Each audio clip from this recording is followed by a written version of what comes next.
Would you buy a used car from this man? How many raise your hand? Would you buy a used car from this man? Okay. Never, never. Okay, just a minute. I got somebody else you might be interested in. How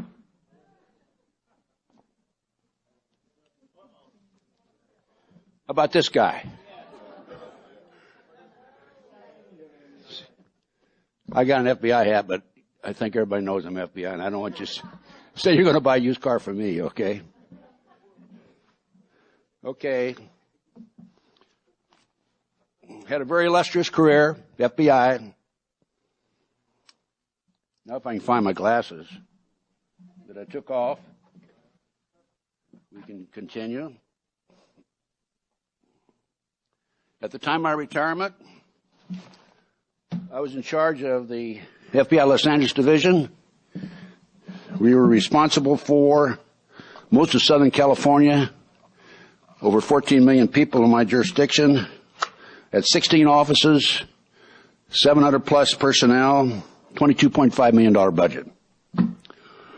So, and in 1977, I was honored as the Outstanding Law Enforcement Officer of America by the AFL-CIO Metal Trades Council. This presents a problem for the boys. I call them the junior high boys, the shadow government, because I do have credibility. I'm not some guy pushing a grocery basket looking for a recycling center, okay? But during my career, I had a number, well, it was unbelievable. I mean, I'd get up in the morning and be shaving and say, I can't believe they're paying me to go to work. That's the kind of a job it was. And it had a couple of interesting cases which I might pass on to you. One was July 12, 1972, Philadelphia International Airport. I negotiated with two terrorists who had taken over Flight 496, National Airlines flight from Miami to Philadelphia. They had 113 passengers and 7 crew members on there. And they had the plane at the end of the runway. And they threatened to blow up the plane, shoot some passengers and all that sort of thing. So I was in charge at that time of the Philadelphia office, and I had the opportunity to negotiate with them. I took the opportunity. Somebody had to negotiate with them. I just negotiated with them for 2.5 hours, finally with the successful release of the 113 passengers. Let them have a second plane. The first one was out of gas, and they flew on down to Texas and so on and so forth. That was one of the exciting cases I handled. Another case where in the Memphis, Tennessee parking lot at the airport, we had a little gun battle. They had 3 hostages. We couldn't shoot back. And anyway, we successfully took them in and controlled them. 2 of them were tried and sentenced. The other fellow committed suicide rather than give up. I had another bank robbery in Philadelphia where the fellow was cornered. He waited too long to get out of the bank, and went up the second floor and blew himself apart. Then I had another case where this fellow went into the bank, and he held up the bank. He was in line. And after he held up the bank, he turned around to the fellow behind him. He says, "Did you see me rob the bank?" And the guy says, "Yeah." Blows him away. There's a guy behind him. He said, "Did you see me rob the bank?" "No, I didn't see it, but my wife did."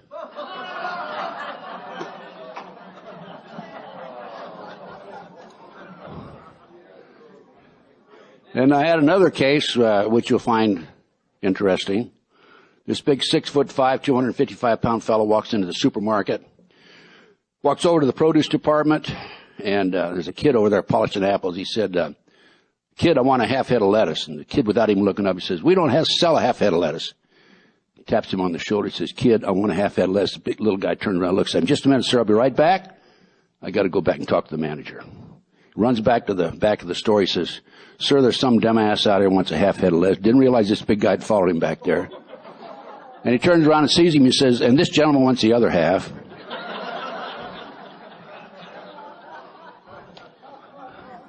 So the manager, the fellow, they sell him a half head of lettuce, and the manager walks up to the kid later in the day. He says, "You got a great future here, kid. I like the way you handle yourself. You think on your feet. The future's yours. I mean, I'm going to promote you right away." He says, "Where are you from? I want to know more about you." He says, "I'm from Massillon, Ohio. Nothing but football players and prostitutes come from Massillon." And the manager says, "My wife's from Massillon." The kid says, "Oh, what position does she play?"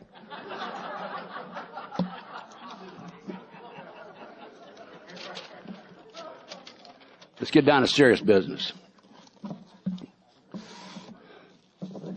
Brian Gumbel, remember his old TV show, morning TV show?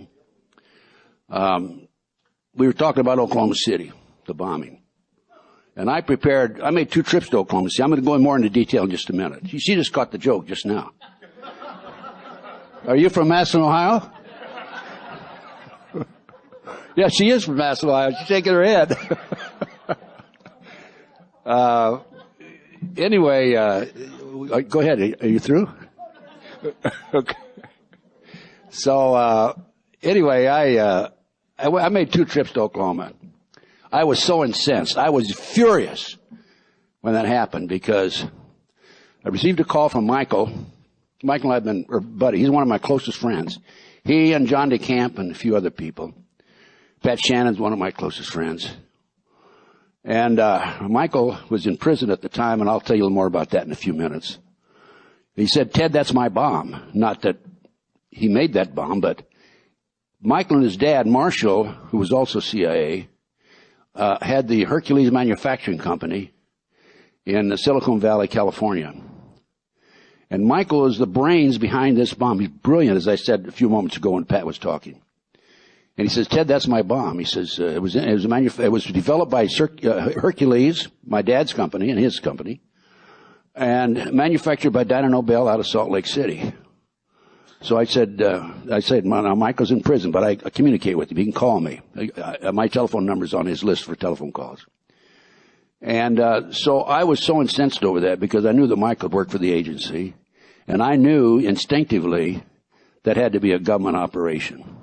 I made 2 trips to Oklahoma myself, personally out of my pocket, and I investigated it. And I'm going to go more into detail later on in my lecture. And I prepared a 210-page report on Oklahoma City. And I've passed it out to everybody and his brother who will look at it. I'm talking about in the official capacity, FBI and the rest of them. Everybody's ignored me. So anyway, the Oklahoma City was obviously an inside job. But the reason I mentioned Oklahoma City at first is because I gave a copy of my report to Jim Nichols, Terry Nichols' brother. Terry and McVeigh are co-conspirators and defendants in the Oklahoma City bombing. And Jim was interviewed by Brian Gumbel on his TV show this particular morning. And Jim says, have you read Ted Gunderson's Oklahoma City report? Which is very damaging to the government, by the way. And it is, I say it is available to you. And Gumbel says, no, he's a conspiracy theorist. But I want to tell you right now, I'm not a conspiracy theorist. I'm a conspiracy realist. There is a conspiracy. And by the time we finish my lecture, in an hour and 15, 20 minutes, I guarantee, if there's any doubt in your mind, it will not be there afterwards. Going back real quick, I'm going to review a couple of things. Pearl Harbor, I personally talked to the naval officer who received the message December the 4th, 1941, that they were going to bomb Pearl Harbor. We'd broken the Japanese code. He passed the information on to his superiors. After World War II, he received a subpoena from Congress. They wanted him to testify. His senior officer in the Navy said, don't worry about it, don't even answer it. Nothing's going to come of it. JFK, Jack F. Kennedy. Pat's talked about that, and I think Jim talked about it too. I have a video, a DVD, and I highly recommend you folks buy this video. By the way, my videos are so cheap. At one time, I was giving them away for $3.85 each, but it got to the place where I had to charge a little more, but I'm giving them away. If you look at my catalog, and I'll go into that in just a few minutes. But I have this video on Jack Kennedy, and there were 13 shots in Dealey Plaza that day. The parade route at the last minute was changed by a fellow named I.B. Hale. I.B. Hale was an FBI agent. He was a personal friend of J. Edgar Hoover's. And one of his relatives wrote to me and told me about this and pointed out that he'd passed away very suspiciously. And when she examined his medicine, there was a bottle of medicine in his bathroom of pills of some sort of medicine. And there were two different sizes. She suspected that he was poisoned or caused a heart attack at least. So the boys, the junior high boys, get rid of everybody that's going to hurt them. Direct testimony. Okay? So I urge you folks to get that one. And I have another one, JFK Jr., no question about it. By the way, on Jack Sr., this video puts George Bush in Dealey Plaza at the time of the murders. Okay? And the JFK Jr. puts George Bush, the president we have today, unavailable for 3 days during that period. His own staff didn't know where he was. And JFK Jr. was murdered without any question. And if you get that video, you'll find it. You'll see it. It's in there. It's documented. And then we had Bobby. Bobby was murdered, obviously. There were 11 shots in the walls and the door. Saran's gun would only hold 8 bullets. Okay? Daryl Gates wrote a book about it. Well, he wrote a book, and the whole book wasn't about that, but that was in the book. And he was trying to explain away this bullet theory about all these extra bullets on the wall and so forth. And it's just like the magic bullet theory with Conley. Didn't make any sense. Daryl Gates was a cover-up specialist. I developed information after I retired. The things I've been... By the way, my life since I retired has been 120% more exciting than at the time I was in the FBI. Okay? More dangerous, too. You bet. Brian, I'll go into that in just a few minutes. If it wasn't through divine intervention, I would not be here giving this lecture today. The good Lord has taken care of me real good. Okay? Amen. But anyway, I forget where it was. I got off the track there. What was I talking about? The bullet in Bobby. Oh, I was talking about Daryl Gates. Okay, I developed information about drugs being brought into Central California by boat, taken over to Tulare, California by truck, and then brought down to Los Angeles. I gave Daryl Gates, I knew Daryl Gates because I was in charge of the FBI, he was in charge of the LAPD. And I gave that information to Daryl Gates with a letter, told him, send somebody over to see me, I'll give you the information. Nobody ever bothered to come see me. And this has been the experience that I've had in dealing with various law enforcement agencies. I develop information, clear-cut violations, and I'm ignored. I have developed information about a CIA child kidnapping ring. There are 91 Americans who disappear every hour. It is estimated between 85 and 90% are children. Now that's over 700,000 Americans disappear every year. But a lot of them are returned, of course. But I have documentation of a CIA child kidnapping ring. They go around in vans. They take runaway kids. They put them in a van. They take them off. And they use them for body parts or for sacrifice or for sex slaves, or and some of them are adopted out around the world. I have an informant. And I asked him, I said, what happens to these kids? He said he's attended 6 auctions where the children anywhere from 2 to 3 up to 21 years of age are placed on a stage with the number on a piece of paper tied around their neck, cord, and the people in the audience bid on that number. The kids sell for up to $50,000 each. Okay? And I said, how many kids were at these auctions? He said the fewest number at one was 6, and the most at another auction was 36. 36 times $50,000. That's a lot of money. I've developed other information. The auctions have taken place, to my knowledge, right now. Toronto, Canada, outside Las Vegas, Nevada, Houston, Texas, a barn outside Lincoln, Nebraska, and a place in Michigan. I have people writing to me continuously, help me, or furnishing me information.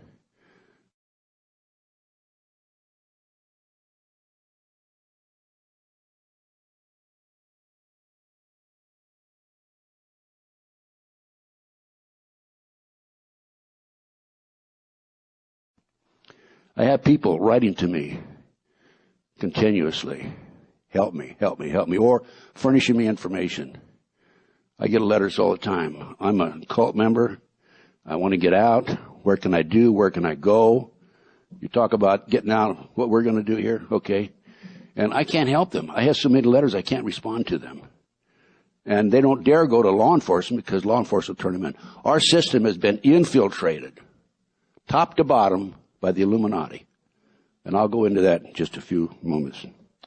So we covered Pearl Harbor, Jack Kennedy Jr., Bobby Kennedy, Waco, Koresh, went into town every week to buy groceries. They could have arrested him when he went into Waco.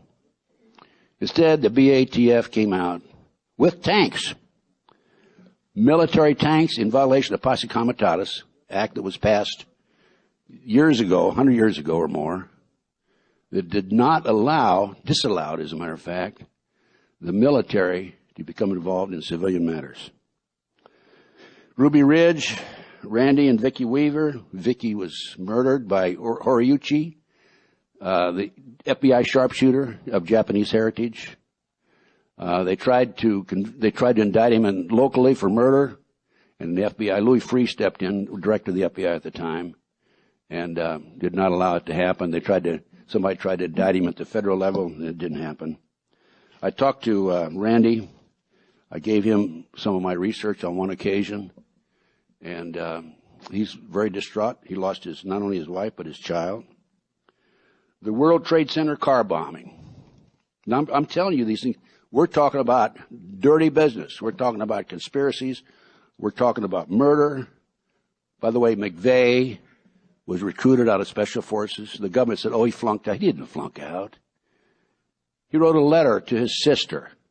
And believe it or not, these guys make mistakes in the news every once in a while. And I've got a copy of that newspaper article that appeared in the Dallas Morning News. And in that article, he said in his letter to his sister, who, by the way, has changed her name and moved down to South Carolina, I think, or North Carolina, South Carolina, that he'd been recruited out of special forces to be trained as an assassin and to become involved in the CIA drug operation. So, okay, back to the conspiracy again. I'm going to jump around a little bit, but as I think of things, I'll fill in for it. October 28, 1993. Here's the article, right out of the New York Times. What this article states, this is a former 43-year-old former Egyptian army officer, Iman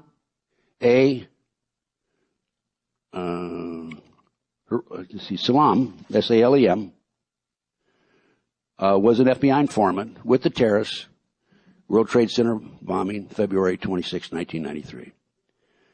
And he was commissioned by the terrorists to put the bomb together.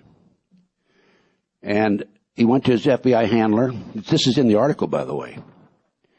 And the handler said, he said, we're going to use a dummy bomb. The handler says, no, we're going to use a real bomb. The FBI, not only in advance, they were going to bomb the World Trade Center with the car bomb. They furnished the ingredients for the bomb through Salam.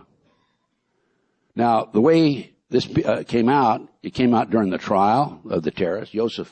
Ahmad Yosef was the head terrorist. He's in jail now in Terminal Island, California. Is because Salam wore a body mark when he met with the terrorists at the FBI instruction. And he very wisely wore a body mark when he met with the FBI. It undoubtedly saved him. I'm sure he made about 6 copies, okay, and passed them around.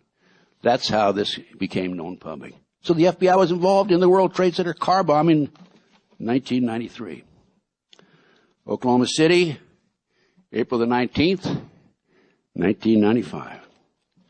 That, by the way, April 19th, is a satanic holiday. Okay? Now, I passed out this flyer to everybody in the audience. If you didn't get one, I want you to come back to my table and get it. And I give away 3 DVDs. Child Spook Kidnapping Exposed, Federal Reserve Fraud, TWA Flight 800 Altered Evidence. So for $25, I give you this and the 3 DVDs. I'll have to mail the 3 DVDs to you. But in this catalog, the reason I'm bringing it up now is because I have a collage. The first page, it shows George Bush, the president. It shows Anton LaVey. It shows Russian leaders with Putin, a fellow meet with Putin. It shows the Spider-Man on TV. Your kids watch that, of course. And it shows the Bush daughter and Bush's wife, all given the satanic sign. Okay. Now this is hook 'em horns, okay, with two hands. The satanic sign is this with the left hand. And that's how they recognize each other. I pulled up alongside some guy in a hot car in L.A. the other day, when I was in L.A., and I was admiring this car. It really was a neat car, you know. I've always admired cars. I gave him the high sign like this, and I think he thought I was giving him the satanic sign. He gives me this back. So it's very common. It's very prevalent. By the way, there are about 4 million practicing Satanists in America today. And the way I derive this figure is one of my informants in South Bay, California, L.A. area, said there's about 3,000 practicing Satanists there. That's 1.5% of the population, figuring 200,000. Lincoln, Nebraska, about 200,000. Another source, there's 3,000 practicing Satanists. Another source, Iowa City, Iowa. These are three different sources, don't know each other. 1,500 in a town of about 100,000. If you project that figure, it's about 1.5% of the population. That's one hell of a lot of practicing Satanists. That's over 4 million practicing Satanists. This calendar that's in this booklet gives you the holidays and what they do. For example, April 19th, Oklahoma City. From April the 17th through April the 25th, they practice Good Friday, Day of Passion, Death of Christ, Blood, Human Sacrifice, male only. And then on the 8th, that's on the 17th. On the 18th, Easter Eve Day, Blood, Human Sacrifice, male or female. That's why there's 50 to 60,000 humans sacrificed in this country every year. I get that from 3 different sources too. And then April 21st, sacrificial preparation. 22nd, abduction holding. 23rd, ceremonial preparation of the individual up to the 25th. And April 26th is the grand climax.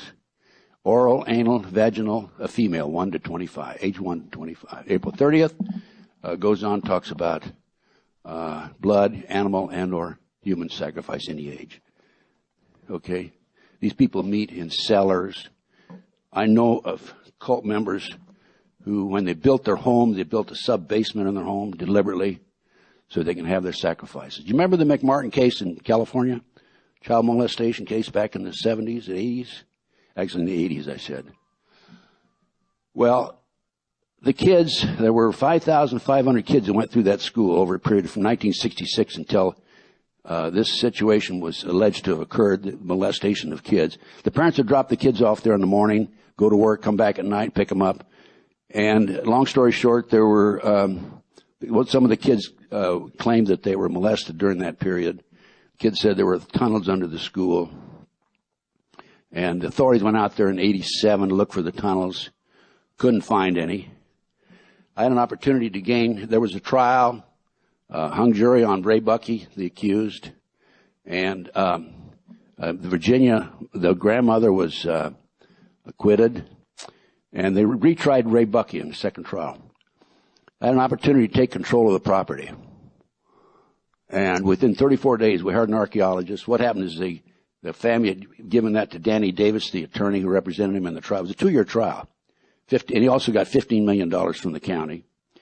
And Danny Davis had sold it to a contractor. This was after it was over in 1991. And I heard about it, so I went to the contractor that owned the man that owned the property, and I said, let me get on that property. Hired an archaeologist from UCLA. Within 34 days, we documented that there had been tunnels under the school. The kids said they were taken through the tunnels, up into a trap door, the triplex next door, put in automobiles, and prostituted. 2, 3, 4, 5-year-old children taken out into the community, used as tools. And so we documented that there were tunnels under the school had been filled in. I called the DA in the second trial. The DA refused to do anything about it. They sent an investigator out who wanted to argue with the archaeologist. But anyway, getting back to the Oklahoma City.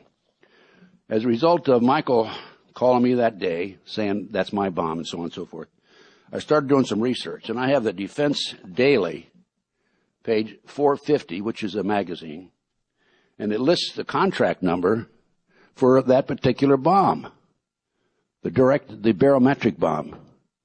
And the official name is Electrohydrodynamic Gaseous Fuel Device Bomb. And the contract number is here, DAAA 21-90-C-0045, June 14th, 1990.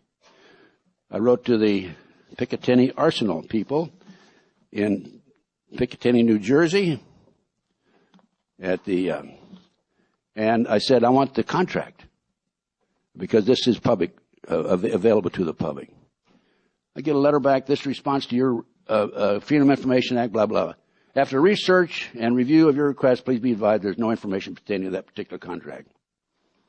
Now, recently, one of the individuals who bought the bought the report, wrote to Picatinny Arsenal a second time, and they said that going back that many years, the records have been destroyed. We can't tell you if there was or wasn't. Yeah. I wrote to Dyna Nobel. They're the ones that actually manufactured it. And I received no reply. I said, here's the contract number. I understand. I knew through Michael that you were the ones that manufactured this particular bomb. They never bothered to respond. I wrote to them on September 21st, 1995. The afternoon of April the 19th, there were 4 TV stations in Oklahoma City, all of which came forward and announced that there have found some unexploded bombs in the Murrah building. Every one of these, I have these clips, by the way. And one of the announcers even said, now we're going to know where these bombs came from. One of them has U.S. Army stenciled on it. Okay, I have those clips. I wrote to the FBI, and I gave them my report. And I highlighted the fact that there were some other bombs in the building that everybody seems to want to overlook. Never received a response. The same as with the kidnapping of the children.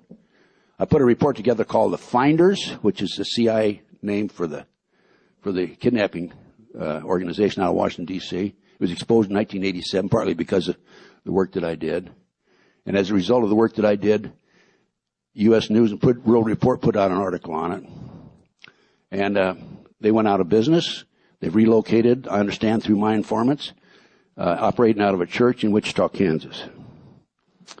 So, the editor of Firehouse magazine, I got a copy here. See, I'm like Pat. Pat said he won't take it from one source. You got to get it from at least 3, right? And also, I search for the records. Okay, and Pat does the same thing. And so I know Jim does too. Any good researcher's got to do this. So you can't go off half-cocked and make statements that aren't true, because you'll be embarrassed later on. So in this magazine, Firehouse magazine, the article was written by the editor of the magazine. And he gave a timeline on Oklahoma City. Now, what actually happened, I believe, is General Parton and I were at odds. I kept saying this bomb exists. He said, I was involved in arsenal work in the late 70s, and there's no such bomb, and so on and so forth. What I think actually happened is the barometric bomb went off, and minute later, time later, the conventional bomb went off. And I think that they used the barometric bomb, the first blast, and then another conventional bomb went off milliseconds later. And the other 4 bombs that were taken out of there were to have gone off at the same time, but there was a deflect of some sort. So that's why they took the 4 bombs out of the center Murrah building that didn't explode.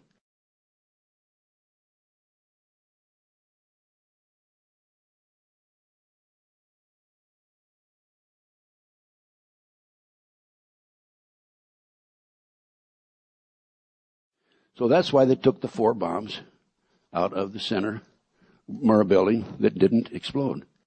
Firehouse Magazine says, so we're looking at 5 explosives. You have the truck bomb, which is not a fertilizer bomb, by the way, of course, barometric bomb. You have another bomb that did go off, which matches the General Parton's theory. And then you had another unexploded bomb that came out of there at 10:22 in the morning, 10:45 in the morning. This is in Firehouse Magazine. And a fourth one came out at 13:51. What's that? 4:51? I'm not a military man, so I don't know what. 1:51? Okay. Now, our illustrious president. By the way, I don't think we've had an honest president since Jack Kennedy. He was a womanizer, but I think he was an honest president. The reason they got rid of him, because he was going back on the gold standard, going to get rid of the Federal Reserve, he was going to revamp the CIA. And there's no question he was shot by and murdered by a combination of CIA and Sam Giancana's mafia bunch out of Chicago. Sam was to be testifying before Congress. 3 days before he was to testify, he was murdered. That tells you something, doesn't it? So our illustrious president, Bill Clinton, on June the 12th, 1995, I said 96 for Oklahoma City, it was 95, by the way, April 19th, 1995, gave a speech in Hanover, New Hampshire. He said the bomb that blew up the federal building in Oklahoma City was a, quote, miracle of technology. Fertilizer bomb is a miracle of technology. Okay. Continuing, Pat mentioned the affidavit that's been submitted by Terry Nichols. It's a 19-page affidavit filed U.S. District Court, Salt Lake City on February the 25th of 2007.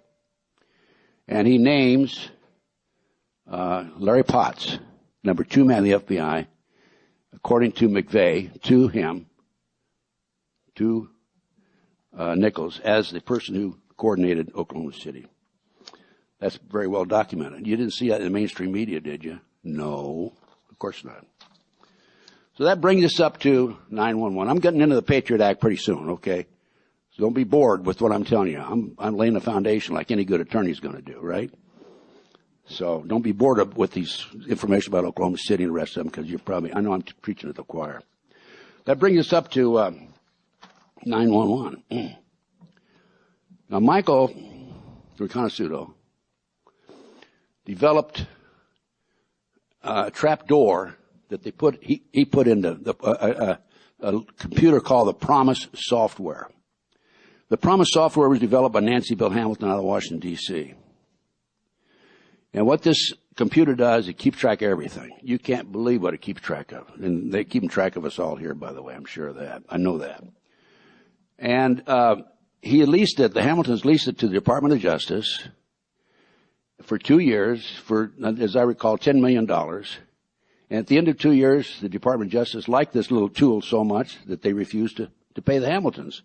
The Hamiltons sued them in the bankruptcy court, won the case, and after they spent $1.5 million, they told the Hamiltons, you won, but you're in the wrong court.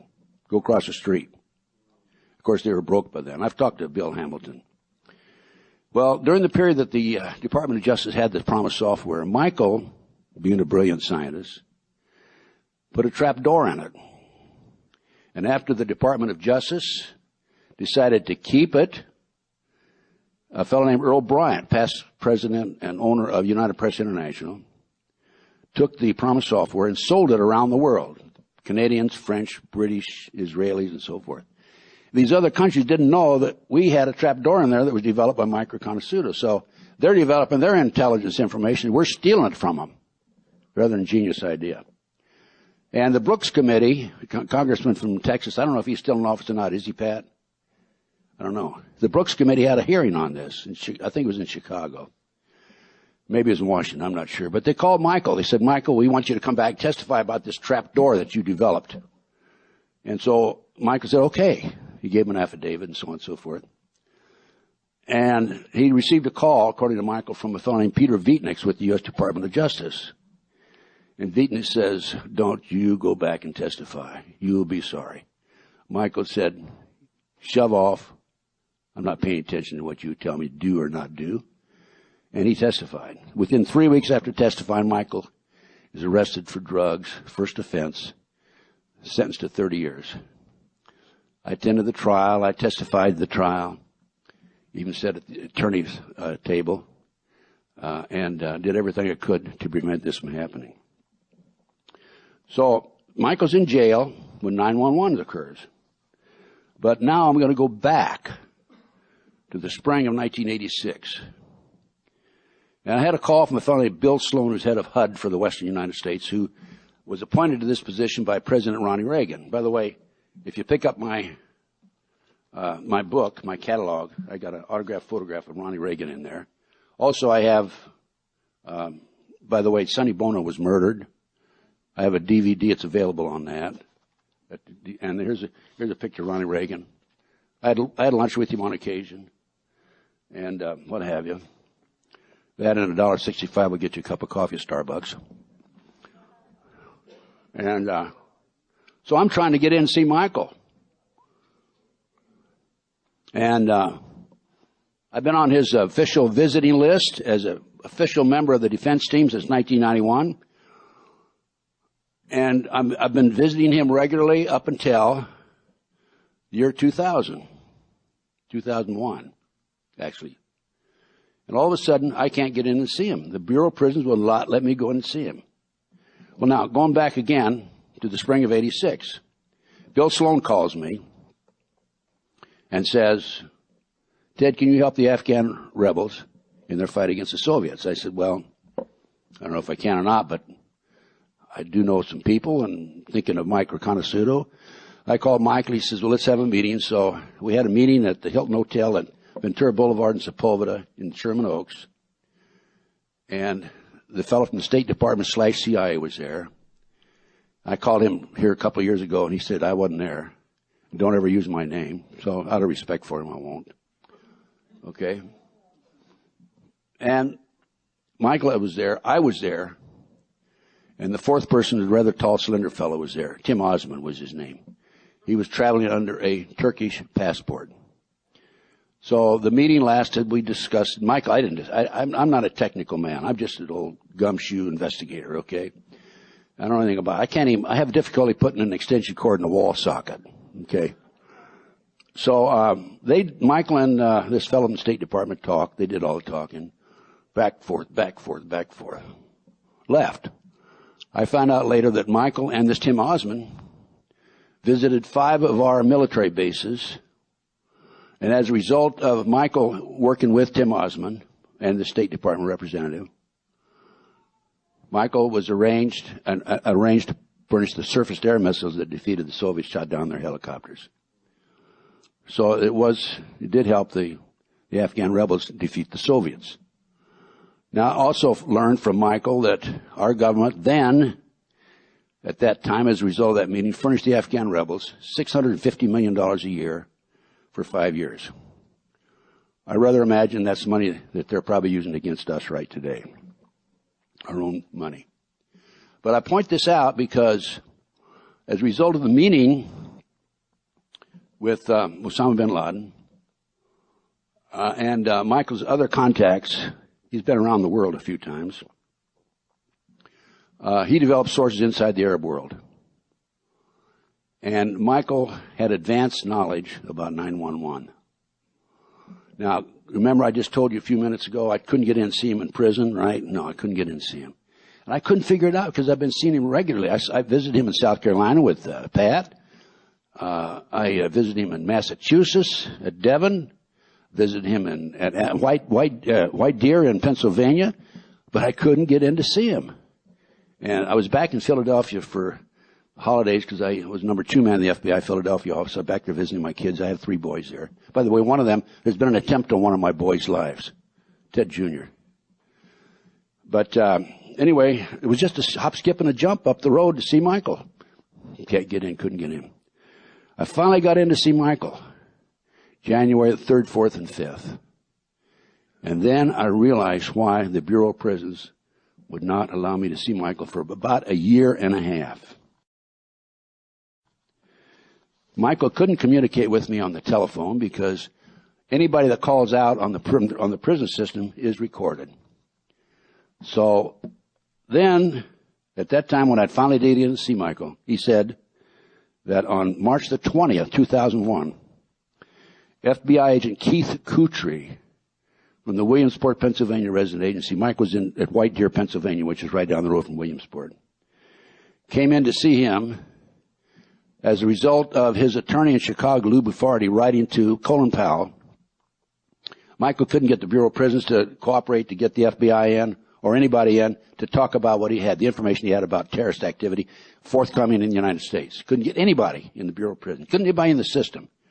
Tried to contact the FBI. Everybody ignored him. But his attorney in Chicago wrote to Colin Powell.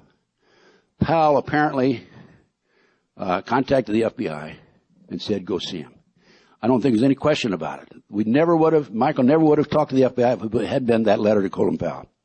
So Keith Kutry comes in to Michael, and at that time, March 20th, 2001, 6 months prior to 9/11, Michael tells him who was coordinating forthcoming terrorist attacks in the United States, an electrical engineer out of Patterson, New Jersey, by the way, who has since gone back to Egypt, who had furnished information on the movement of Soviet-made shoulder-fired missiles in the United States.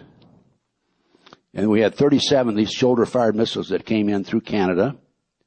There was a 30-hour window when the FBI could have grabbed them after Keith Kutry interviewed Michael. They didn't.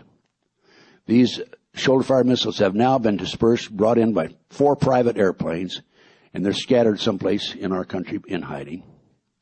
Michael furnished him information about who was coordinating forthcoming skyjackings, who was coordinating bombings and espionage, and that he had informants who knew the identity of sleepers in the United States and overseas. You know what a sleeper is, folks? Anybody who doesn't know what a sleeper is? Okay, well, sleepers is somebody, they train you to be an espionage agent or a terrorist, and they say, go home and relax, we'll call on you when we're ready. And then they give you a call or you meet with them, and they say, okay, go out and blow this guy away or whatever the situation might be. And Michael also gave Agent Kutry information on the false identification ring in Montreal, Canada, and in New Jersey, and also the exact false IDs of 30 terrorists who had been chosen for action in the United States. Now, you remember the number 19? Remember the number 20? Right? There were 20, right? One of them was arrested on the 4 airplanes, right? Okay. There were 2 other planes that were to have been skyjacked.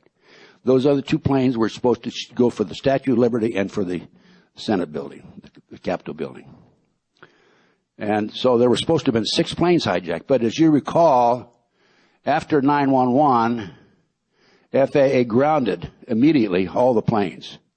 And there was a plane in, I don't know where it was, I think New Jersey or New York. When everybody got off, they found box cutters under the seat. So Michael thought he had, in addition to this, furnished the exact ID of 30 terrorists, which would handle the 6 airplanes. He had an informant among the terrorists who was preparing false IDs for 4,500 terrorists around the world. 9/11 occurred. Mike thought he had done his job. Before that, when it occurred, he was shocked. 2 days later, FBI agent Keith Kutry, an attorney in Harrisburg, Pennsylvania, interviewed this particular individual, Mike's informant that he furnished to them, threatened him with prosecution, and deported him and his family. Michael tells me he learned since then that the whole family's been executed. So, when Kutry came back to talk to Michael 2 days after 9/11, September 13th, Michael told me this. He was so excited and so upset, he was spitting at him and talking to him. He was so incensed over it. Kutry wanted to know why Michael was bothering the FBI and wasting its time. Accused Michael of seeking publicity, accused Michael of being an anti-FBI and anti-government, accused Michael, called him a conspiracy theorist, called him a know-it-all, a hoaxer, and threatened him with prosecution. At that point, Michael said, that's enough. I'm not going to talk anymore unless you allow me to have an attorney with me.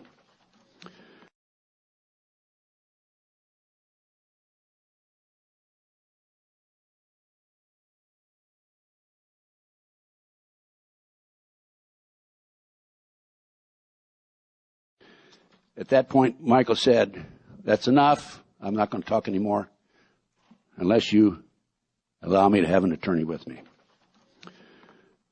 So there you have 911. Now you're saying to me, all right, Ted, anybody can say that Michael had this information. I have in front of me right here certified stamp from Michael Riconosciuto to Don Bailey, former congressman, U.S. congressman, no longer in office, Harrisburg, Pennsylvania. I have here in front of me a letter that went with that certified stamp dated February 6th. The letter's dated February 5, 2001. And in this letter, it's written in longhand, Michael says to Bailey, "Things have now come to a head. I now have contact with an operative that is an Arab group known as the Base, that's Al-Qaeda. They are presently engaged in preparation for a major attack in the United States. We have an insider to this group that handles false IDs and passports for the group's operation. I also have contact with one of my parties that supplies explosive materials to the group," so on and so forth. Last page of the letter. As soon as we learned that an actual attack was in the works, we realized we can't fool around with this. On the other hand, we don't want to get screwed by the government. That's the understatement of the day, of course. They're good at screwing us. So Michael gives me this information. January 3rd, 4th, and 5th, spent 3 days with him, 3 whole days with him. I wrote up this report. This report's available to you, by the way, through my website, tedgunderson.com. And what do? I go to Washington, D.C. Take this report. I spend 3 weeks in Washington, D.C. That was not an inexpensive trip, by the way. You ever stay in Washington for 3 weeks, you're in trouble if you don't have a few bucks.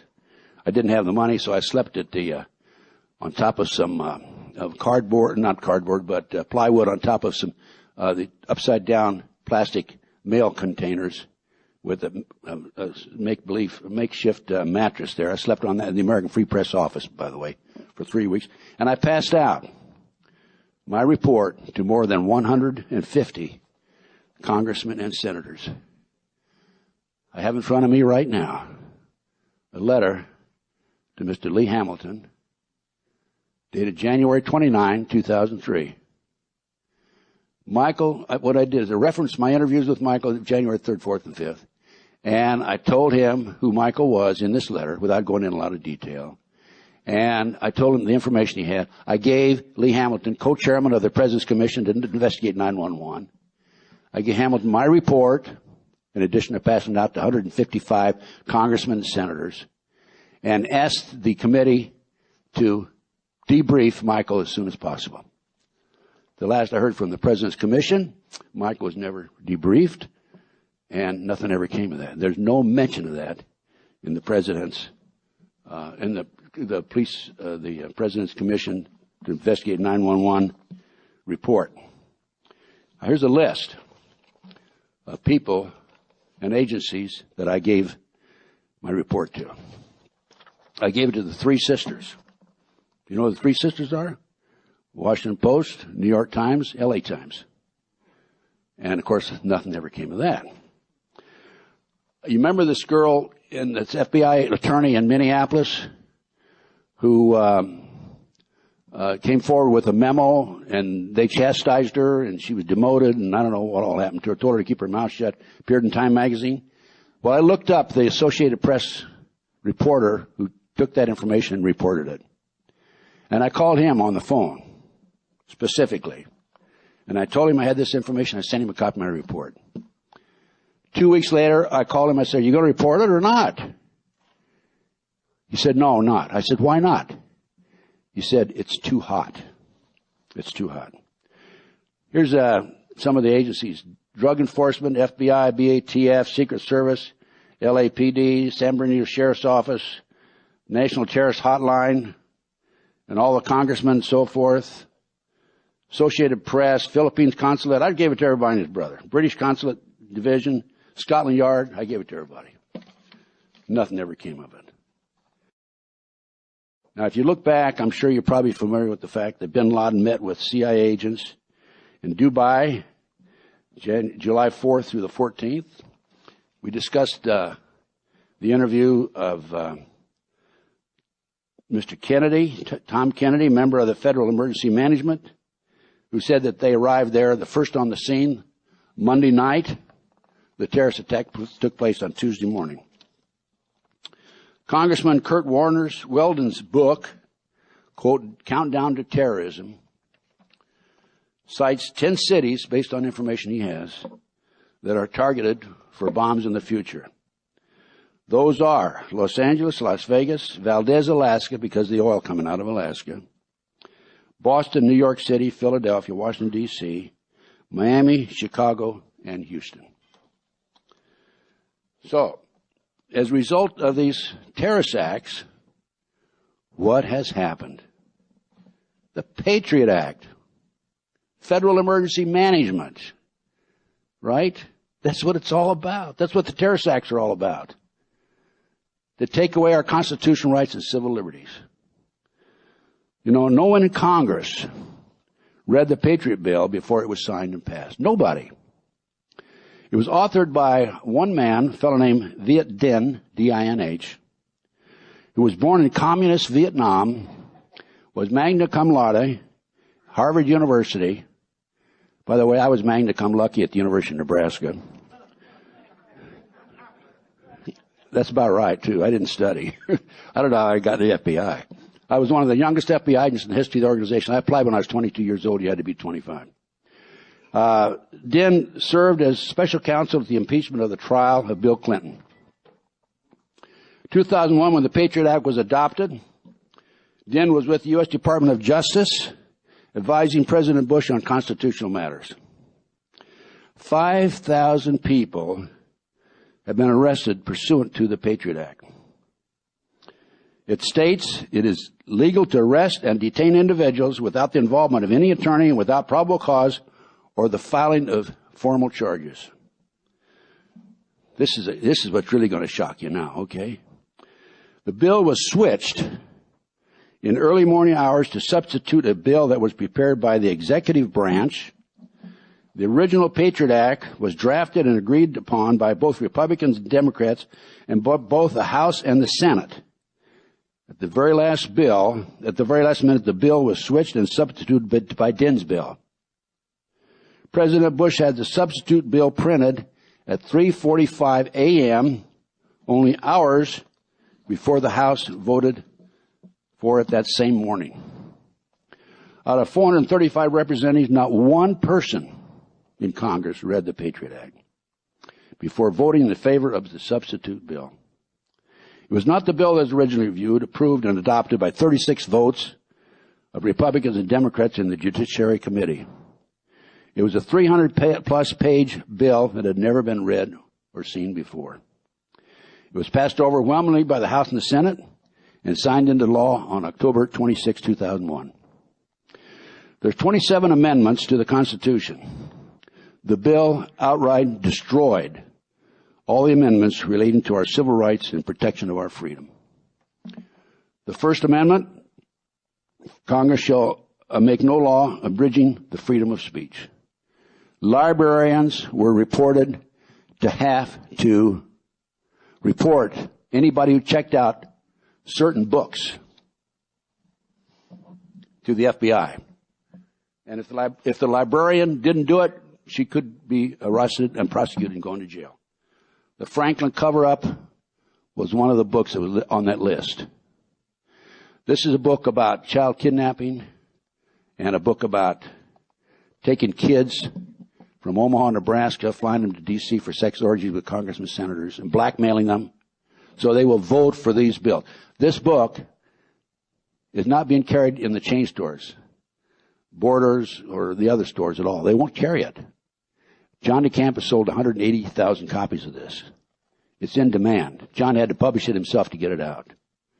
So this is one of the books that was on that list. I had a letter from an individual in Oregon who gave me that information. Checked out this book and noticed that the library made a special note of it. Made some inquiries on it. They denied it, but it's very obvious that's the case. And I mentioned the First Amendment. This requires the librarian to turn over not only records about books, but also about Internet records. And as I said, there's a penalty of prison for the librarian who does not comply with this act. Fourth Amendment of the Constitution. People to be secure in their homes, houses, and papers effects. The act allows the illegal search of your home and property while no one is at home without your knowledge or consent. Without a search warrant or probable cause, law enforcement officers can secretly enter your home for the purpose of collecting computer files and reading lists, video, magazine collections, and any other information about that person. Of course, this puts you out of business. If you're in business, so they grab your computer, and then you don't have any money to defend yourself. I have to tell you this. My home, every place I've lived since I became involved in these issues, which was 1980. I first became involved in the movement in 1980. Every one of my homes has been invaded by these people. My home is like Grand Central Station to these people. Okay? Not only that, and I'm serious. I mean, I've had them come in when I'm not there. I've had them come in when I'm sleeping there. I went to bed one night at midnight in Las Vegas, had a condominium there. My bathrobe was at the foot of the bed. I had got up at 3 o'clock to go to the bathroom. And the bathroom had been laid out next to the bed like a rug, like in ceremonial fashion. Yeah, they come in. I finally was able to put a stop to it. I put special bolts on the doors and put a bar in the sliding glass door and all that sort of thing. And they didn't come in anymore. But it took me a while to figure this out. Not only that, not only have they been invading my home for years, we call them surreptitious entries. I've had about 18 to 20 people planted on me. One person after another after another. These people come to me, ask for help. I take them in, try to help them. I took one fellow in for a year. I took another fellow in for 7 months, thinking he's in the Patriot movement, had no place to go. Stu Webb came to me. I need a place to stay for 4 days. Stayed 7 months.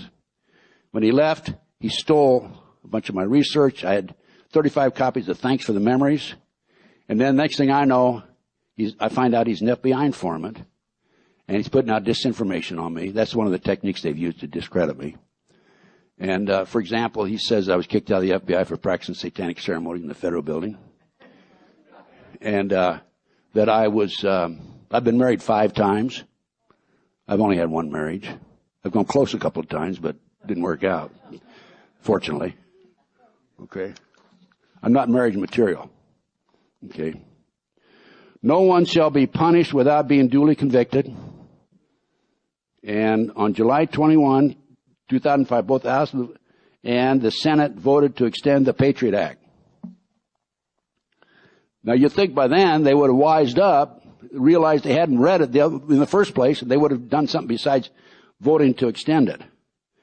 It broadened its scope and made it most of the acts permanent.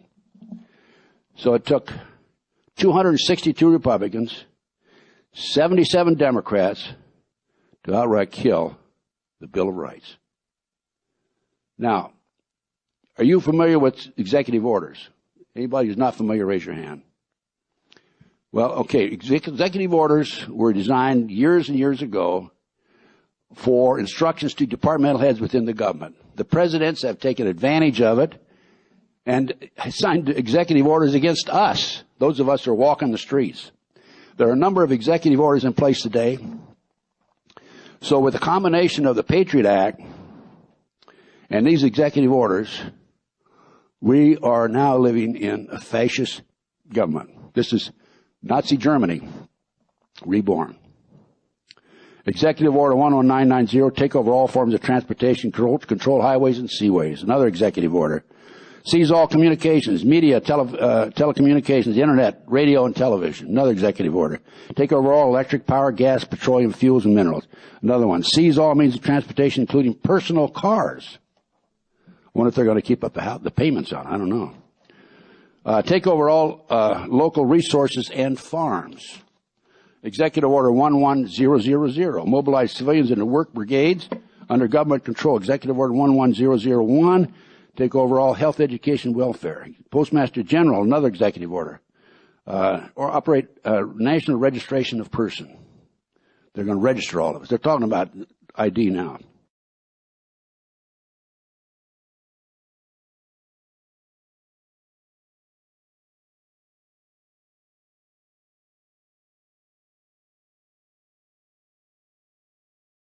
They're going to register all of us. They're talking about ID now. Another executive order, take over airports, aircraft, including commercial airplanes. Relocate communities, build new housing designated to be abandoned. Take over railroad inways, waterways, public storage facilities. Take over all financial institutions. They're in the process of doing that now. Hurricane Katrina was a dress rehearsal, I believe. Police with guns drawn went into homes and confiscated guns. And then during Katrina, thousands of citizens were instructed to cross the bridge from New Orleans to Gretna, Louisiana, where buses would escort them out of the area. But Gretna Chief of Police Arthur Larson told his police officers to shoot at the people and force them back over the bridge to New Orleans. So first they took their guns away, and then they shot at them. They first took their guns, and then they shot at them. U.S. troops involved in Katrina violated the Posse Comitatus Act, not to use military against the civilians. This act was passed 100 years ago, June the 16th, 1878. Bush passed the John Warner National Defense Authorization Act on October 17, 2006. He slipped in at the last minute. The act destroys the Posse Comitatus Act. The law authorizes military police roundups and detention of protesters, detention of illegal aliens, potential terrorists, and other individuals. Here in Minneapolis or St. Paul, just last week or a couple of weeks ago, there was a bunch of kids, 200 and some young kids, sitting in a park. Police came in, arrested all of them. They have railroad cars. Gunderson Railroad out of Portland, Oregon. No relation, I hope. I have seen this car. Okay. I was driving from Los Angeles to Las Vegas. I lived in Las Vegas. I commuted a lot. Had a lot of work in L.A. And at Barstow, the road goes down under an railroad pass and then comes back up. As I started down, I saw my lights hit about 9:30 at night, this railroad car that was moving very slowly across the track. I'd seen pictures of it on the internet. I've talked to people who have seen the inside of these railroad cars. They're long aluminum benches on both sides, 3-tier. There's shackles at the ankle level all the way across. Recently, Congress had a closed-door session. I'll go into more detail on that in just a few minutes. But as a result of information leaked out of that session, there's an former LAPD police officer who has a contact in Washington. He said that that Congress was advised there are 1,000 detention camps in the United States. There are 500,000 caskets in Atlanta, Georgia. Okay. And just about 6 weeks ago, tanks from Camp Pendleton Marine Base in San Diego were out on Interstate 15 maneuvering at the exit and entries of the interstate. My source on that is a Marine, by the way. So we have signed a treaty with the Canadians. They call it the North American Army, where we can call upon the Canadian troops to come into America in the event of civil disorder. Bush signed into law the Military Commission Act 2006 on October 16, 2006. It passed Congress. All is necessary to arrest someone is to declare that person an enemy combatant and then deny that person the right to habeas corpus. This allows the president to secretly lock up and throw away the key. It allows the government to torture citizens with strobe lights, waterboarding, without due process. It protects the president by giving him immunity from prosecution to torture prisoners. 12 senators voted against habeas corpus. Representative Jane Harman, Democrat, California, introduced the Violent Radicalization and Homegrown Terrorist Prevention Act. Don't you love these names they give these acts, huh? Of 2007, which amends the Homeland Security Act of 2002. The act adds provision pertaining to the prevention of homegrown terrorism. It's centered on terrorism by individuals in the United States, targets the civilian population of the U.S., and makes having certain thoughts. If you have a thought, It's a crime.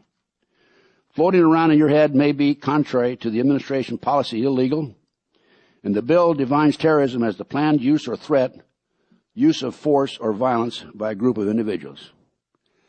Theoretically, under the Terrorist Act, Patriot Act, right now, they could come in here and arrest every one of us. Because you're listening to me, you have a thought that is contrary to that of the administration. The question is, who can define the use of a thought crime? Would it change from administration to administration? Would the people of this country be sentenced to death or merely to prison for criticizing the conduct of their leaders in Washington? Yes, they could be. It's a policy that's going to be made by them. The bill will strip every American of the freedom to have a thought. It destroys the freedom of speech, First Amendment. H.R. 1955 sets the stage to outlaw any protest in the United States. It criminalizes the very thought itself of having a protest. It regulates the thoughts of people of the United States. The National Security Agency is the super sleuthing agency in the world. The NSA monitors millions of phone calls, electronic communications, and emails that run all the intercepts, and then run all the intercepts through a powerful computer and analyze the information. I can't begin to tell you how much trouble my associate and I have with our internets. The NSA has the world's most powerful computers, employs a top tier of computer scientists, advanced mathematicians, and has the best language experts in the world. They collect satellite and oral communications, compile massive databases, and analyze data, including internet traffic. The NSA shares information with U.S. intelligence agencies, including the CIA, FBI, and the Secret Service. All payphones in Grand Central Station in New York City are tapped. In 1978, the Foreign Intelligence Surveillance Act was passed by Congress. It created a secret court. Only the government has the right to solicit these secret court proceedings. The judge has no discretion to deny the secret request, and the recipient of the court is barred from telling about the court orders. The government can get a secret warrant from a secret court in a secret building, which happens to be the top floor of the Justice Building in Washington, D.C., and then get all of your secrets, and you won't even know it. The government won't tell us how many employees work for NSA, but it's believed to be around 38,000. $43.5 billion per year is spent on intelligence. Major recipients, CIA, NSA, National Reconnaissance Office, which is responsible for satellites. The CIA and the NSA account for $10 billion each. NSA and FBI have teamed up with AT&T and Verizon to spy on U.S. citizens. President Bush has reauthorized a secret program of spying through telephone communication more than 30 times on Americans since 9/11. The New York Times in December 2005 stated that President Bush had authorized secret domestic spying and had bypassed the U.S. Congress in doing so. In the meantime, President Bush claims his secret program protects the rights of all Americans. A former AT&T technician has stated the U.S. government has tapped into the entire Internet system. The technician states the U.S. government is doing a huge domestic dragnet on everybody in the United States. Cell phones. The FBI can listen in, and they are listening, by the way, on your cell phone, even though you have it turned off. Bush administration began spying on Americans 7 months prior to 9/11. The president authorized our intelligence agency to use database on every citizen in the United States 7 months prior to 9/11. Instead of admitting this, Bush claimed in a speech that the counterintelligence activities of the United States strictly targeted Al-Qaeda. Tuesday, March 12, 2001 session was only the fourth time in 176 years that Congress closed its doors to the public. Not only did members discuss new surveillance, but the imminent collapse of the U.S. economy that occurred September 2008, right now. It's happening now. And the imminent collapse of the U.S. federal government finances by February 2009. The possibility of civil war inside the United States as a result of the collapse, and advanced roundup of insurgent U.S. citizens, that's us, likely to move against the government. The detention of those rounded up by Rex 84 camps constructed throughout the United States, the possibility of retaliation against members of Congress for the collapse, the location of safe facilities for Congress, the merger of the United States with Canada for its natural resources and with Mexico for its cheap labor, the issuance of new currency, the Mero, for all three nations as a proposed solution to the coming economic Armageddon. Every president takes an oath of office. I took an oath of office, and I continue to support the Constitution. Okay. But this oath of office is to defend and support the Constitution against all enemies, foreign and domestic. Here, some time ago, President Bush said, "What's the Constitution? It's just a goddamn piece of paper." Okay? Now, as a result of the Patriot Act, I wrote a letter to Attorney General Ashcroft, and it's a long letter. I put it on the Internet. I'm just going to read one paragraph from it. As a result of 9/11, we now have Homeland Security and the USA Patriot Act. The U.S. Department of Justice, Homeland Security, and who knows how many other alphabet agencies will be able to legally keep track of our credit cards, bank transactions, car rental receipts, gun purchases, passport applications, magazine subscriptions, medical prescriptions, academic grades, bank deposits, trips everybody books, events we attend, driver's license, toll bridge records, judicial and divorce records, rental car records, telephone records, interstate traffic, complaints by nosy neighbors to the FBI. It has been publicly announced that 1 in every 10 Americans are expected to become informants for the U.S. government. The Pentagon has developed an urban surveillance system that can track, record, and analyze the movement of every vehicle in a foreign city. In a foreign city. Ha ha. And what about searches of our neighbors and our property without search warrant? And randomly tap our phones and seize our property. How about this? Analyze the movement of every vehicle in a foreign city. I talked to a man in California at one of the conferences who told me that he was installing sensor devices in all the major highways in California, tied into your car. When you go over this particular highway, it keeps a record of where you are. Executive Order 12149 took the country, divided it into 10 divisions, and then Executive Order 11647 under Nixon, this goes back a few years, I designated certain cities as the capital. For example, in this division, this area, Atlanta, Georgia would be the capital. And 10 divisions. So I'm interested because let's see how they're going to handle it, how the bookie's going to handle that with football games. Are they going to say team number 5 from Division 3 is playing team number 6 from Division 8? And how are we going to bet on them? I don't know. Franklin cover-up. I had a call late 1980s. Now I'm telling you why. And Pat already touched on this. The Franklin cover-up out of Omaha, Nebraska. Driving kids to Sioux City, 184 miles, putting them in private jets, flying them to Washington, D.C. for sex orgies. That's how they get them, tell our congressmen how to vote. They frame them. I spent 2.5 months with a fellow named Rusty Nelson, who was the, quote, official photographer of this sex group. He was recruited out of Omaha, Nebraska. He would go down to the gay bars and take pictures of these people. I have nothing against gays, by the way. And then he was recruited out of there, and they asked him if he would like to go to work and so on and so forth. And Rusty was a farm kid from Nebraska. He had never been on a jet. And he saw the bright lights and all that. He said, yeah, I'll take a shot at it. Well, they used Rusty as a official photographer to take these pictures of these congressmen and senators. They have meetings, and then certain groups after the meeting, some would go, they were kept overwards, and they went upstairs. And they refer to the little boys as toys. Boys are toys. For some reason or other, these perverts preferred little boys, not little girls.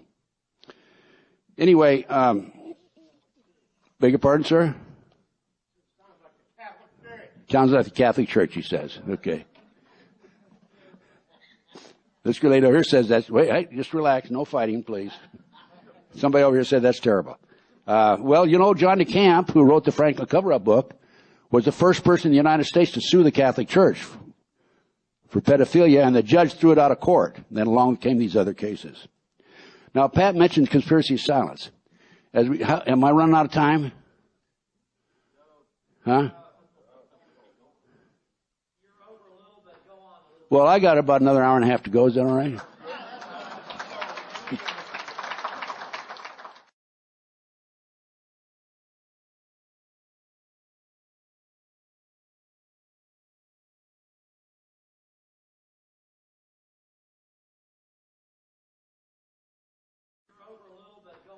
Well, I got about another hour and a half to go. Is that all right?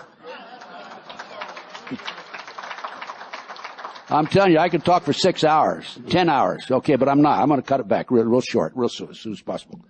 But there's a couple of points I want to get across. Pat mentioned conspiracy silence. That was a team from Yorkshire TV in England came over on the Franklin cover-up case with a crew. They spent 7 months here. And the show was to be aired on Discovery Channel on May the 3rd, 1994. It was actually written up in Discovery Channel, the TV guide. When certain members of Congress found out about it, they ordered all copies destroyed. Somebody bought up the rights anonymously, and it never aired. Now, it was listed in TV Guide. And I bought a copy of TV Guide about 4 years ago, and it's not listed there anymore. So I went to the newspaper in Los Angeles, and I had a friend of mine in Philadelphia go to the TV log section, and it's listed. So I got them, okay? I exposed them. But I've been selling, I've probably sold 200 or 300 of those. And I received a letter here about 2.5 years ago from a company in London, and they said, quit selling them or we're going to sue you. So I had to take them off the list. And that's a story about where Congress came in and bought the rights and ordered all copies destroyed. If you want a copy of that, just get one of my forms. These are the forms I have. And I thought I had one here. Come to my table. Yeah, that's it, yeah. Get one of my forms, just write conspiracy silence on the back, and we'll get it out to you. But for the record, if somebody interviews you and tries to sue me, you're going to say, I gave it to you as a gift, okay? But I do appreciate a little donation on it, of course. So anyway, that's the story on that. Now, based on my 28 years experience, actually 29, 30 years experience, and research, I've determined there are thousands of victims who have been targeted by an illegal U.S. government rogue criminal enterprise, military intelligence probably, that is military intelligence tied into CIA, FBI, and so forth, that is active 24 hours a day throughout the United States. A network of victims who work with me have reached the same conclusion based on, 1, their personal experiences, 2, the significant numbers of victims, and 3, the extent and intensity of the harassment. It is far too active to be operated and controlled by private enterprise. Private enterprise goals are to achieve financial gain. These operations require extensive financing to operate with no return on the investment. Have you ever heard of a business that wanted to do something and not get a return? No, of course not. These programs are financed through illegal black operations, i.e., drugs, prostitution, gambling, kidnapped children who are auctioned off as sex slaves, used. Okay, I give up.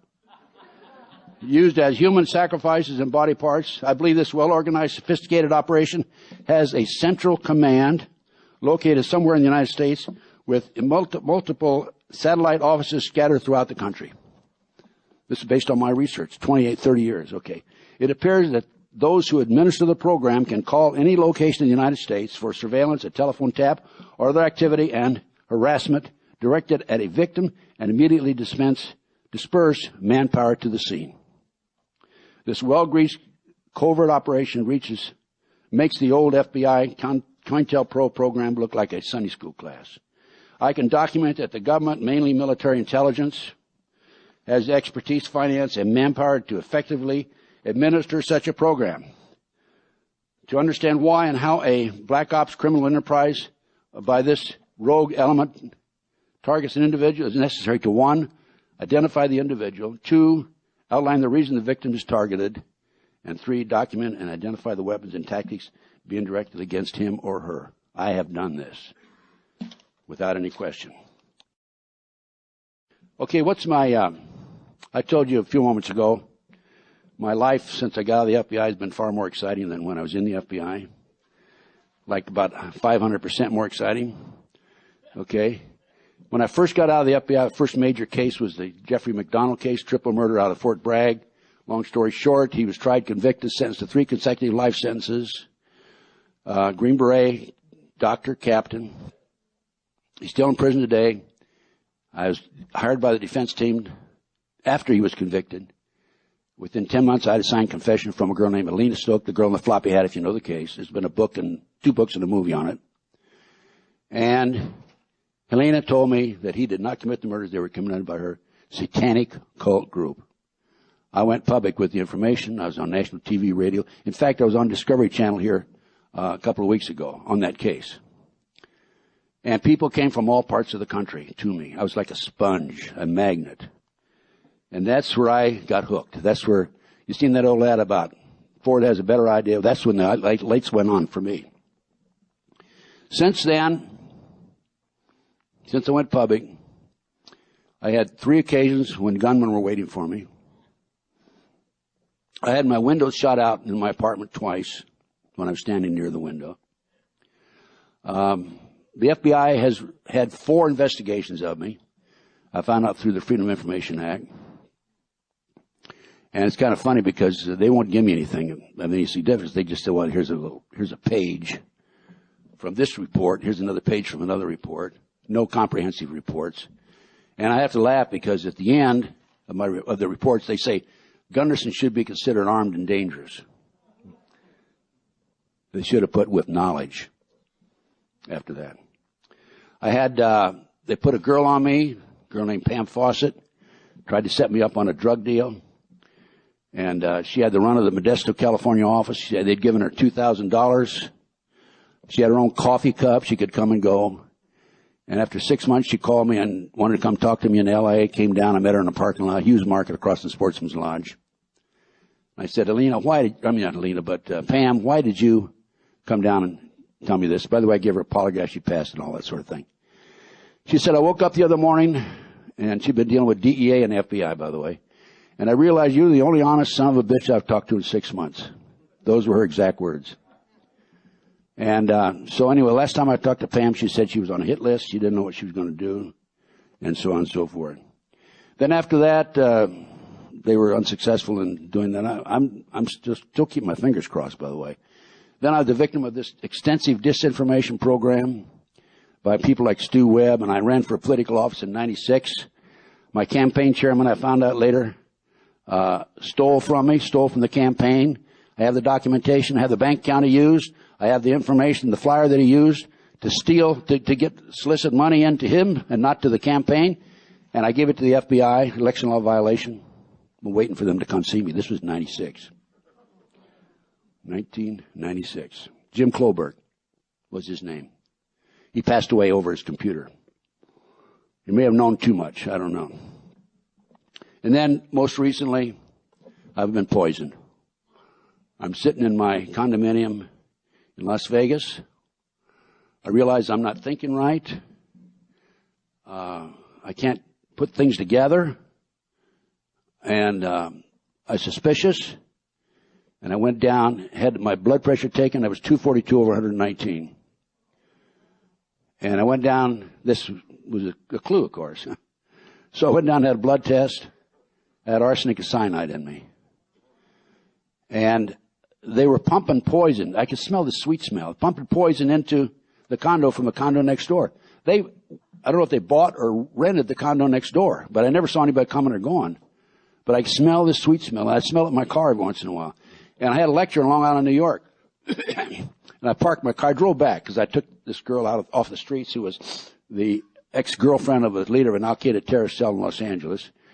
Didn't know what to do with her, and I debriefed her for 4 hours. And by the way, that interview is available on my DVDs. Paul Bonassi's interview is available on my DVDs. Chip Tatum's interview is available. He's a former Black Ops operator for 25 years. And anyway, I took this girl back to Long Island. I had a lecture on Long Island. I took her back. She thought she had some friends to take care of her. And the car was in the parking lot at the Hilton Hotel for like 3 nights and 4 days. And I get in, and I notice this sweet smell. And I checked the car out, and here's 2 needle marks between the door and the door jamb on the passenger side, and a half moon of dried liquid on the headliner. So anyway, that's how I, Dick Tracy, I figured, there's something wrong here. Okay? So anyway, I finally figured out with my blood pressure, they were giving me some kind of a gas that raised my blood pressure, and I tell this publicly because they're probably going to do it to a lot of us. And as a result of raising your blood pressure, you die of a stroke or heart attack. And then they say, oh, poor Ted, he died of a heart attack, or he died of a stroke, right? Now, my associate, Clarence Malcolm, who's with me now, he's driving from Las Vegas to L.A. He got boxed in on Interstate 15, car in front, car behind, car beside him. And the car in front of him slows down, spews this blue-black gas out. And this was 4 years ago. He's been sick ever since. He's had scabs coming out of his forehead and so forth. And then here in May, he was on a riverbank in Oklahoma, and a fellow came out of nowhere, started talking to him about UFOs, and there were some flies around. And he says to Malcolm, he says, hold still as a fly, and he slapped him with an open hand. And Malcolm immediately became sick. The guy disappeared. And we tested regular blood tests on him. No problem. Finally, a week ago, we sent it to a toxicology lab. He has uranium-235 in him. Where do you get uranium? Walgreens? CVS? Walmart? No. Even Walmart doesn't sell it. It's military. We're talking about military. Okay? Now, Malcolm, some of you have seen the letter that I've written. I'm trying to raise money to get Malcolm out of the world, out of the United States, not out of the world. I want him to stay in the world. He's invaluable to me. If you see this booklet here that I'm selling for $25 along with 3 DVDs, he put this together. This guy's a tremendous graphic artist. We need him in the movement. We don't need him dead, okay? By the way, he found a source that we think will be able to help him. And the gentleman here has Gulf War syndrome. I think I can help him if he'll see me afterwards. Yeah. So anyway, I got a letter in there trying to solicit money. What I want to do, raise enough money to get Malcolm out of the United States to research different countries. He's already researching countries. We're researching Venezuela. We're researching Peru. We're researching Argentina, Uruguay, trying to find a spot where those of us who are involved in the movement can go, because it's just a matter of time. It's not if it's going to happen, it's when it's going to happen.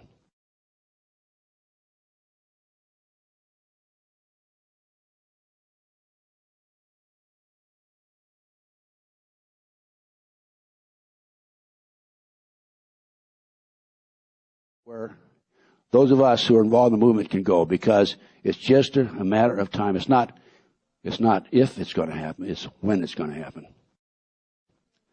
Everything points in that direction. The railroad cars, internment camps, the foreign troops on our soil, the passage of the Patriot Act, and so on and so forth. So I urge you folks to buy this, $25, and I'll give you 3 DVDs. And in addition to this book cost me $10, by the way, to produce. You can see it. And then I'll give you a second order blank, and you can order some of these other DVDs. I have over 400 DVDs that are available to you. I probably have the finest collection of DVDs in the country. And if you're so inclined, I would appreciate a donation to help Michael get him out of the country. I want to get him out, get him over there, research it for the rest of us. And then what I think we should do, in answer to your question, Michael, is that your name? What I'd like to do is, if you folks want to donate to this program for Malcolm is his name, what I'll do is I will keep you people informed of our research, and if I get Malcolm overseas, there's enough money to get him overseas, then some of us can follow him. I mean, that's serious. World War II, Germany, Nazi Germany. The Jews that got out of there survived. The Jews that didn't get out didn't make it. I have a DVD on Sonny Bono. Sonny Bono was murdered. Yeah. He was, Bob Fletcher, a producer, had developed information about CIA drug operation. I also have a lot of information on that. And he was in touch with Sonny Bono, had given him that information just before he went on this ski trip. I'm ready to wrap it up now, by the way. And I can take a hint, okay? And he was in touch with Sonny Bono. Sonny Bono said, when I get back from this ski trip, I'm going to issue subpoenas. and he never made it back. They said he ran into a tree, 150 feet off the run, the ski run. He had 5 abrasions on his forehead. The ski cap is missing. The goggles are missing. And he had 4 layers of clothes on his back. There was blood that bled through all 4 layers. Okay? And I don't know if they tested it, but he didn't have any injuries on his back. There's no injuries there. So I have a DVD on that. I have some great DVDs, some great buys in here. And they're cheap. They're not expensive. They're cheap. So anyway, wrap. It's a wrap. Okay? But what I'm telling you is very important. I have, by the way, this is a book, Why Johnny Can't Come Home. Very important. Johnny was kidnapped by this group out of Omaha, the Illuminati, a group known as the Finders. This is the most important. I gave a lecture in Las Vegas here back in about 10 or 15 years, about 12 years ago. And I came off the podium, and this man handed me this book. He says, Mr. Gunderson, this is what it's all about. And I read it, and on page 27, it tells about the 25 goals that were announced by Adam Weishaupt, May the 1st, 1776, on how to take over the world. This is what it's all about. Control the press, corrupt the youth through sex and drugs, elect your own people to office. There's 25 goals that are set forth here. Thank you very much, ladies and gentlemen. Appreciate it.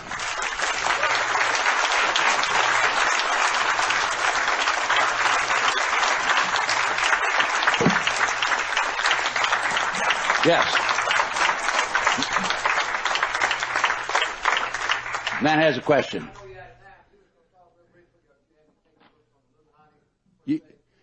Yeah, that's Illuminati. That's why I brought this up. I didn't have time to go into it because I've only been talking for 3 hours. What? It's called Pawns in the Game. It's available through my catalog. All 3 of these books are available through my catalog. I'm sorry to take up so much of your time, your precious time.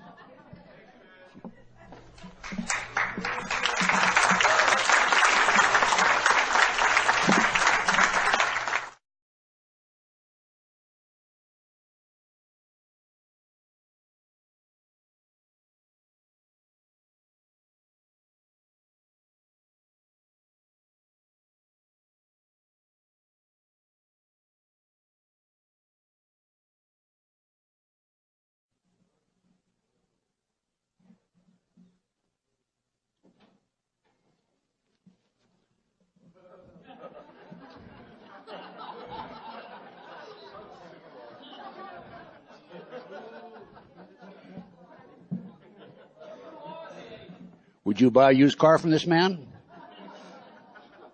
How many raise your hand? Would you buy a used car from this man? Okay. Never. Okay, just a minute. I got somebody else you might be interested in. How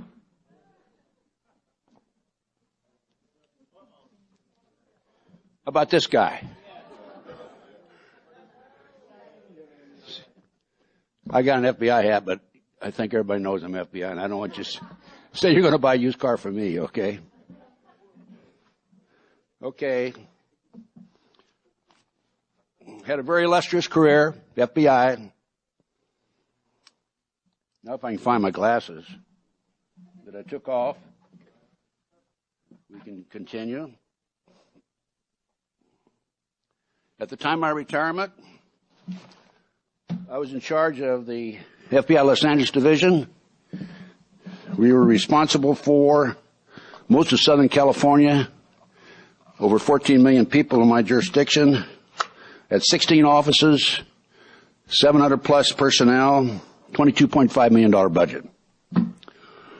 So, and in 1977, I was honored as the Outstanding Law Enforcement Officer of America by the AFL-CIO Metal Trades Council. This presents a problem to the bank, and he held up the bank. He was in line. And after he held up the bank, he turned around to the fellow behind him. He says, "Did you see me rob the bank?" And the guy says, "Yeah." Blows him away. And there's a guy behind him. He said, "Did you see me rob the bank?" "No, I didn't see it, but my wife did."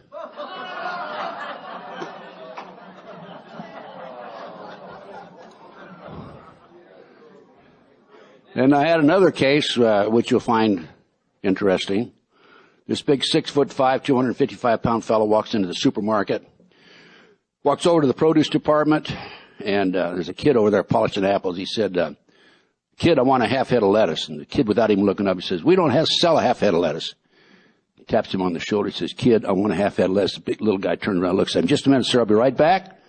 I got to go back and talk to the manager." He runs back to the back of the store. He says, "Sir, there's some dumbass out here who wants a half head of lettuce." Didn't realize this big guy had followed him back there. And he turns around and sees him. He says, "And this gentleman wants the other half."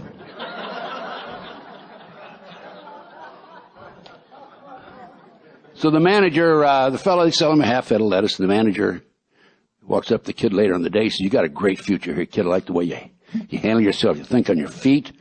The future's yours. I mean, I'm going to promote you right away." He says, "Where are you from? I want to know more about you." He says, "I'm from Massillon, Ohio. Nothing but football players and prostitutes come from Massillon." And the manager says, "My wife's from Massillon." The kid says, "Oh, what position does she play?"